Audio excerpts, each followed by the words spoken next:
Hello, and thank you for viewing our presentation on teaching during the COVID-19 pandemic.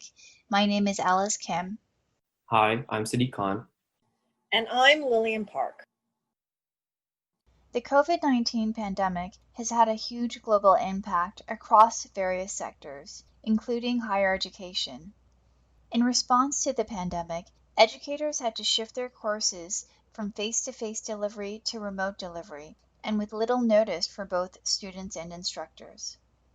To gain insight into students' experiences during this shift and how to best support their learning during the pandemic, we had students complete a guided reflection every 2 weeks, beginning from when courses started being delivered remotely. More specifically, we had students complete Brookfield's Critical Incident Questionnaire, or the CIQ, which is a guided reflection that is typically used to collect feedback from students about their learning experience. Our investigation focused on students enrolled in 2 different mid-level psychology courses at a primarily undergraduate institution in New York. The data were collected from 28 students in one class and 25 students in another course over a span of 8 weeks. Both courses were taught by the same instructor. The students completed the Critical Incident Questionnaire 4 times. They completed these reflections on a bi-weekly basis from the start of remote delivery through to the end of the semester. We analyzed student responses to the following 3 questions. 1. At what moment in this course to date were you most distanced from what was happening? 2. At what moment in this course to date did you feel the most engaged with what was happening? 3. What action that anyone took in this course to date did you find most affirming or helpful? We extracted common themes from students' responses to each of these questions. With respect to what distanced students most from the course, a common theme that came up across all 4 reflections was personal circumstances. We used this code for factors that were both unique to the individual and also hindered the student's ability to engage with the course. For example, personal circumstances was used as a code for the following passage. Sometimes I feel distant to my classwork and class assignments for all my classes, especially when I hear that someone I know is sick either at home or in the hospital with COVID-19.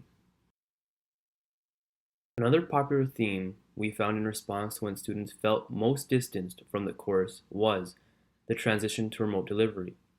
This code was used when students indicated that the transition to remote delivery or news that would be happening made them feel distanced from the course, as demonstrated by the following passage. Since the beginning of switching to online classes, I've been feeling most distant and not as engaged in classes.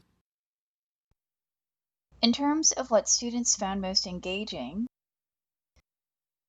we found that active learning was a popular theme that came up across all 4 reflections. We used the code active learning for responses where students mentioned being actively engaged with the course material. For example, participating in class discussions and activities. Reference to face-to-face classes also came up frequently across all 4 reflections. We use this code for responses that explicitly referenced meeting in person for classes. For example, I felt most engaged when I was physically going to class. Regarding what students found the most affirming or helpful, students frequently referred to learning resources provided by the instructor. Here, resources refer to materials that supported students' learning, which included videos, websites, making lecture slides available, as well as extra readings. Another popular theme was the instructor made the work easy to follow. This theme reflects the instructor providing clear explanation and/or organization of the course content. Here, an example of a passage corresponding to this code. The presentation of the information was clear, concise, and the correct things to memorize were well emphasized. Our results highlight the importance of implementing active learning strategies to promote student engagement when courses are delivered remotely, as well as delivering course content in a clear and organized way, and providing students with multiple forms of learning resources. Our results also highlight that students are dealing with varying personal circumstances, so now especially is a great time to be flexible in supporting students' learning. Thanks for your attention. If you have any questions, don't hesitate to reach out.